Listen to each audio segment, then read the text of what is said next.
When I heard there was going to be a new Legacy of Kain game coming out, I was excited and brought it on release, and after playing this I feel very conflicted, where some parts I've done extremely well while others, it's a complete disaster.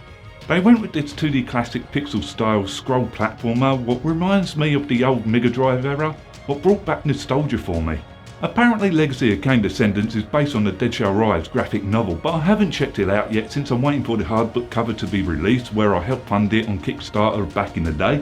For the story, I think that it's a prequel to Soul Reaver and what led up to the events of that, and it seems this time around it's more Elena's story of revengeance against her brother the Sarafan Raziel, while also trying to resurrect her dead lover by creating a paradox on where he lives, while being cursed by Mobius to go through random time events. Sounds alright, I'm up to seeing where that goes, and until there were retcons going on. Spoiler alert on how Raziel got his wings, and this amulet what unlocks Raziel's memories of when he was a Sarafan, and conveniently enough he sends it away just before he dies and turns into the Wraith, what causes him to forget when he was a Sarafan. Also there's this bit with Kain on how he got the idea of waking Raziel and his brothers, what I really dislike, where it retcons the past stories. I will tell you the location of a tomb where Sarafan Inquisitors lie. What use to me are dust and bones? And then there's Raziel's journey, what's pretty much has been told by Soul Reaver 1 and 2. For the characters that you get to play as is Elena, Sarafan Raziel, Vampire Raziel and Kain. For the controls in combat, they are easy to pick up and play, and it's built around a simple mechanic like jump attack, dodging and blocking. While this makes the game accessible, it also feels a bit too basic for my liking. A more developed combat system would have added so much more needed depth gameplay, as combat becomes repetitive with most enemy encounters starting to feel the same over a time, and it don't help with the characters feeling similar to each other. I've got to say I enjoyed the feeding animations with the vampires where they bite and there's blood going everywhere, and seeing some of the health bar restored, that just never got old for me. And Kain still has his straw-like blood and feeding ability. I think that the blood drain's a bit too fast for vampires, where it ties to your health, what entices you to feed as much as you can. Nevertheless, Sarafan Raziel works different, where he's human so the health don't drain over time, except he does eat meat. I enjoyed that the enemies do talk back now and again, only it can be annoying when they keep saying the same one-liner over and over again in a stage. Take my right hand if you will, creature! I will learn to fight with my left! Take my right hand if you will, creature! I will learn to fight with my left! Take my right hand if you will, creature! I will learn to fight with my left! Take my right hand if you will, creature! I will learn to fight with my left! It's not always clear on what's the background and what is actually an object. When I first started off with these campfires, I quickly learned the hard way that they hurt. And most of the time throughout the levels I found myself fighting to get to the right hand side of this stage, just like a traditional side scroller, what I found to be okay.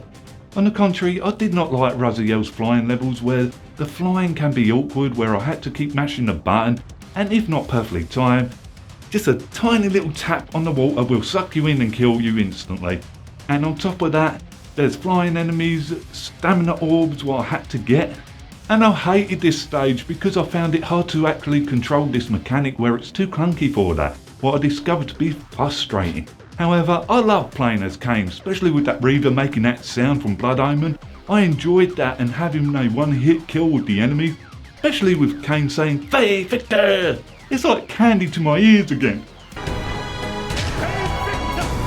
There are these checkpoint stones with ravens on them that seem to give me some health back, except I was playing this on the normal difficulty, and there seemed to be an infinite lives, and when I died it just threw me back to one of these stones very quickly. Yet there is this odd riddle game with Ariel what comes out of nowhere with PS1 graphics, and I would advise to purposely get this wrong just for Kain's reaction.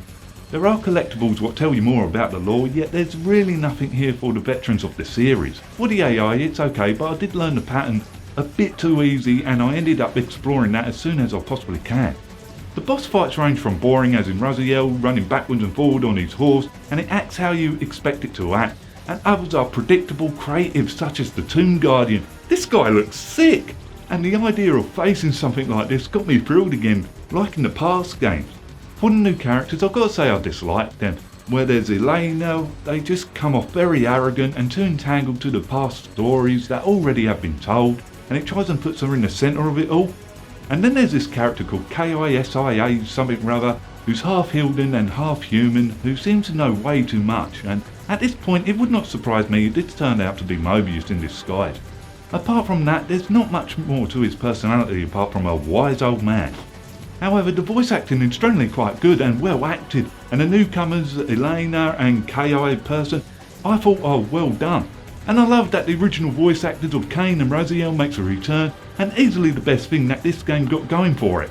And yes, the voice actor of Raziel does sound older, where the actor is 87 years old now, I think. To arms, brothers! The blue demon is at our doorstep. Let all who can still wield a sword answer your duty. Hearing these two prize their roles again, it made me dance to the tune. Brave Victus!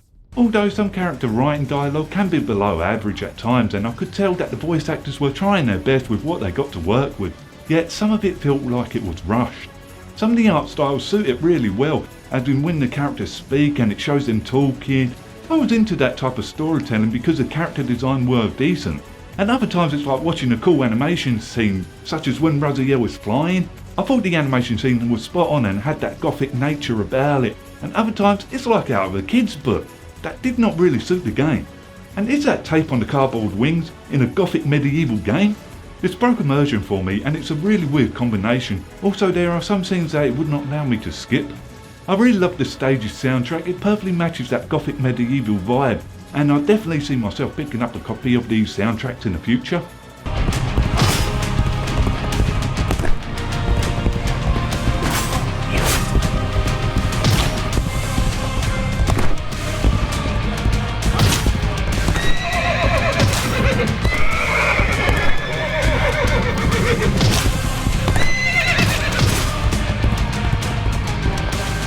For how long the game is, I would say it's no more than 4 hours long. That's around about the time that I clocked on it.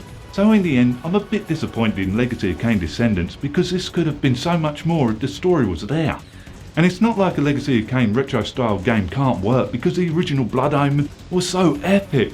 And to me, I think that's why this one hurt so much, and I hope that they learn from this where this is their first attempt of a new game. How about bring Vorador back or Uma as a playable character? I think that would be very interesting to see where all that went. Until next game, Cast him in.